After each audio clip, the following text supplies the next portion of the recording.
سب سے پہلی اور بنیادی حقیقت یہ ہے کہ ازل کی لامحدود وسعتوں میں اللہ رب العزت اپنی ذات میں یکتا و تنہا تھا۔ اس نے اپنی مشیت سے مخلوقات کو وجود بخشا۔ سب سے پہلے قلم کو تخلیق فرمایا اور اسے حکم دیا کہ لکھ۔ بس قلم نے لوح محفوظ پر کائنات کی تقدیر اور وجود کی داستان لکھنی شروع کی۔ یوں کائنات کی ابتدا ہوئی، جہاں ہر مخلوق اپنے خالق کی طرف لوٹنے کا سفر طے کرے گی۔ لیکن سوال یہ ہے کہ کیا واقعی میں قلم ہی اللہ تعالیٰ کی پہلی تخلیق ہے؟ نون کیا ہے اور قلم کا نون اور عقل سے کیا تعلق ہے؟ بائبل اور تورات میں قلم کے بارے میں کوئی ذکر نہیں ملتا کہ یہ اللہ تعالیٰ کی پہلی تخلیق ہے۔ صرف اسلام ہی وہ واحد دین ہے جو اس قلم کے تصور کو پیش کرتا ہے، جو تمام مخلوقات کی تقدیر کو لکھتا ہے۔ اس ویڈیو میں صرف اسلامی نقطۂ نظر سے حوالہ جات پیش کروں گا۔ حضرت ولید بن عبیدہ بن صامت رضی اللہ تعالیٰ عنہ، جو رسول اللہ صلی اللہ علیہ وآلہ وسلم کے جلیل القدر صحابی ہیں، اپنے والد کی آخری نصیحتوں کا واقعہ بیان کرتے ہیں۔ حضرت ولید فرماتے ہیں کہ میرے والد نے مجھے بلایا اور نصیحت کرتے ہوئے فرمایا، اے میرے پیارے بیٹے، اللہ سے ڈرو اور یہ جان لو کہ تم اس کے خوف کا حق ادا نہیں کر سکتے اور نہ ہی اس کے علم کو مکمل طور پر سمجھ سکتے ہو۔ یہ یقین رکھو کہ اللہ تعالیٰ واحد ہے، اس کا کوئی شریک نہیں، اور اچھی اور بری تقدیر پر کامل ایمان رکھو۔ پھر انہوں نے فرمایا، میں نے رسول اللہ صلی اللہ علیہ وآلہ وسلم سے سنا کہ اللہ تعالیٰ کی سب سے پہلی تخلیق قلم ہے۔ اللہ نے اسے حکم دیا کہ لکھو۔ قلم نے عرض کیا، اے میرے رب، میں کیا لکھوں؟ اللہ تعالیٰ نے فرمایا، قیامت کے دن تک تمام تقدیریں لکھو۔ حضرت ابن عباس رضی اللہ تعالیٰ عنہ، جو قرآن پاک کے جلیل القدر مفسرین ہیں، روایت کرتے ہیں کہ رسول اللہ صلی اللہ علیہ وآلہ وسلم نے فرمایا، سب سے پہلی چیز جو اللہ تعالیٰ نے تخلیق فرمائی وہ قلم تھی۔ اللہ تعالیٰ نے اسے حکم دیا، لکھو۔ قلم نے عرض کیا، اے میرے رب، میں کیا لکھوں؟ اللہ تعالیٰ نے فرمایا، تقدیر لکھو۔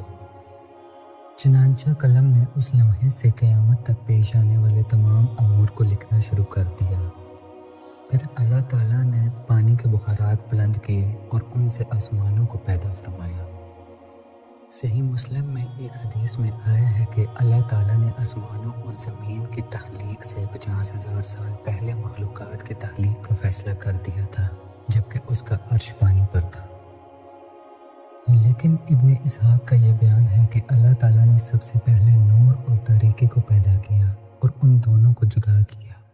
پھر تاریکی سے رات کی سیاہی بنائی اور نور سے روشن اور چمکدار دن تخلیق کیا، جو بینائی اور ہدایت کے لیے ہے۔ رسول اللہ صلی اللہ علیہ وآلہ وسلم نے فرمایا، سب سے پہلی چیز جو اللہ نے تخلیق فرمائی وہ قلم تھا، اور سب سے پہلی چیز جو اللہ نے پیدا کی وہ میرا نور تھا۔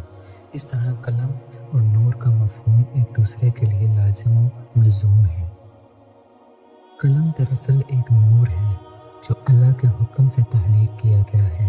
یہ نور ایک ایسی عقل کی مانند ہے جو ہمارے ذہن میں موجود روشنی کی طرح کام کرتا ہے۔ جیسے ہماری عقل کے نور سے ہمارے علم کا مجموعہ تصور میں آتا ہے، اس طرح قلم بھی وہ نور تھا جس نے اللہ کے دیے ہوئے علم کے تمام مجموعے کو تصور میں لا کر لکھنا شروع کیا۔ دنیا میں 3 طرح کے قلم پائے جاتے ہیں۔ پہلا وہ قلم ہے جسے اللہ تعالیٰ نے اپنے دست قدرت سے پیدا کیا اور اسے حکم دیا کہ کائنات کی تقدیر لکھو۔ دوسرا قلم فرشتوں کا ہے، جو لوح محفوظ میں ہر چیز کو لکھ رہے ہیں، چاہے وہ کائنات کے معاملات ہوں یا بندوں کے اعمال۔ تیسرا قلم وہ ہے کہ جو ہم انسان استعمال کرتے ہیں، جس سے ہم اپنی باتیں اور خیالات لکھ کر محفوظ کرتے ہیں۔ اصل میں لکھائی بھی ایک طرح کی گفتگو ہے، یا یوں کہہ لیں کہ بولنے کا ایک دوسرا طریقہ ہے۔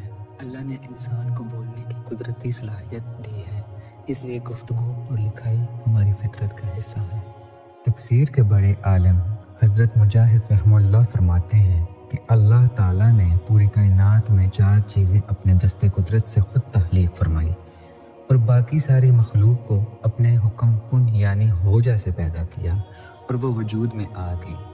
اور وہ 4 چیزیں یہ ہیں: قلم، عرش الہی، جنت العدن اور حضرت آدم علیہ السلام جو پہلے انسان اور اللہ کے نبی ہیں۔